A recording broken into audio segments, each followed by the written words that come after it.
Today, I will make an incursion into Norse mythology, and I will speak about their god of war and justice, Tyr.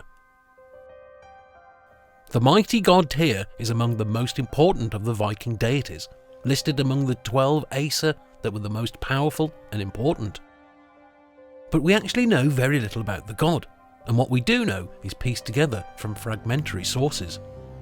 It seems that Tyr was a god of war and justice, and was also considered the bravest and most valiant of the gods.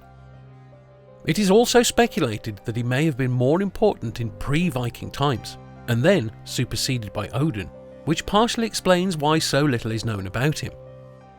Many of his stories and attributes may have been transferred to Odin as part of this process. But let's have a look at the evidence that we have for all this speculation. Where Tyr sits in the Aesir family tree is difficult to determine. While some sources refer to him as a son of Odin, another source explicitly states that he was the son of the giant Hymir. According to the story, Thor and Tyr travelled to the hall of Hymir to retrieve a giant cauldron, as it is the only cauldron in existence to make enough mead for all the gods. They wanted to take it to a big party that they were planning in the Hall of Aegis, a giant that was also a god of the sea. When they arrive at the hall of Hymir, the two gods try to hide, but the wife of Hymir exposes them, saying to Hymir that his son is visiting. There is no word on who Tyr's mother may have been, though she was presumably one of the Aesir if his father was Hymir. Perhaps his mother was Odin's wife Frigg, and he was the stepson of Odin, but this is pure speculation. The sources also suggest that Tyr was married, as at a banquet, Loki taunts Tyr by saying that his son had his way with Tyr's wife, but her name and the existence of any children is not revealed in any of the sources. Tyr is often identified with the Proto-Germanic god Tiwaz.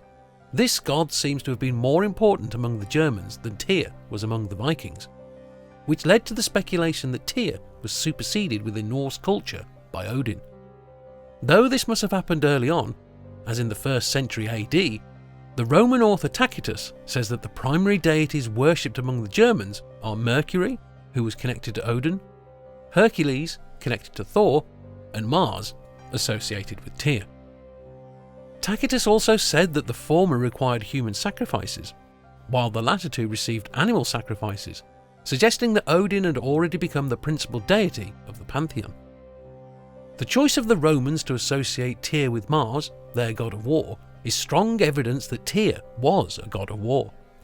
This is reinforced by the Gylfaginning in the Prose Edda, which says that Tyr was the bravest and most valiant of all the gods, and that he had the power of a victory in battle. Other sources suggest that Vikings would write the Tiwaz rune on their weapons to invoke Tyr to assist them in battle. In the Ziga Dyrfirmal, conventional title given to the section of the poetic Edda text, the Valkyrie Sigurdrufa tells Sigurd that he must know the victory rune to know victory, and to carve it into the hilt of his sword, his blade guards, and on the blade, invoking the name of Tyr twice. It is also the Romans that allow us to associate Tyr with justice. The Romans also called Tyr by the name Mars Thingsus, which means Mars of the Thing. The Thing was a German legislative and governing body that played an important role in the German justice system. This idea is seemingly confirmed again by the story of Loki making fun of the Aesir gods at a banquet. When Loki is taunting Freya, Tyr steps in to defend him. Loki states that Tyr cannot be the right hand of justice because he has lost his right arm to Loki's own son, Fenrir. Loki was referring here to the most well-known story from Norse mythology, in which Tyr features in the binding of Fenrir, in which Tyr loses his arm.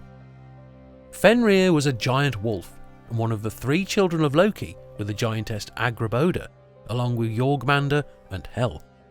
The Aesir gods so feared the potential chaos that such offspring could wreak on the world that they immediately set out to contain each of them. In the case of Fenrir, they decided to find the wolf, but he was so strong that this proved difficult.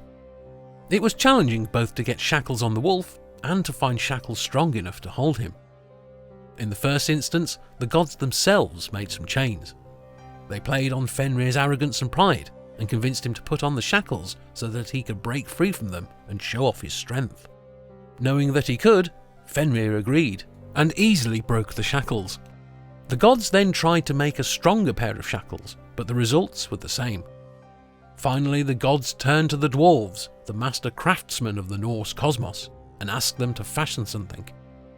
They made Gleipnir, a binding that looked like a ribbon, but the binding was impossible to break because it was made from impossible things. Specifically, the sound of a cat's footfall, the beard of a woman, the roots of a mountain, the sinews of a bear, the breath of a fish, and the spit of a bird. Fenrir was naturally suspicious when the gods turned up with this new, seemingly ridiculously easy challenge. So, Fenrir would only agree to don the shackles to show off his strength if one of the gods put his arm in his mouth as a sign of good faith. If the gods betrayed him, he would be able to bite off the arm. Since all the gods knew that they were indeed tricking the wolf, no one wanted to agree. In the end, Tyr was the only god brave enough to make the sacrifice.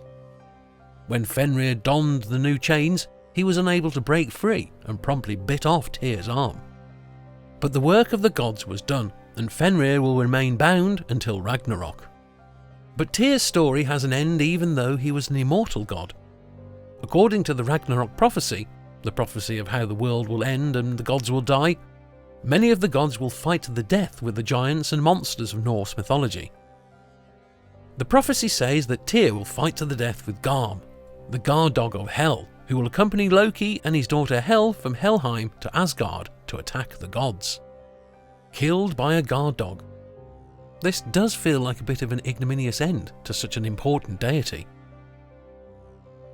Based on the evidence, do you think that historians have come up with a reasonable idea of who Tyr was to the Vikings and why he was important? From other sources, have you heard of other important attributes of this enigmatic god? Thanks for watching. Until next time, yours truly, Mythos, the Historian.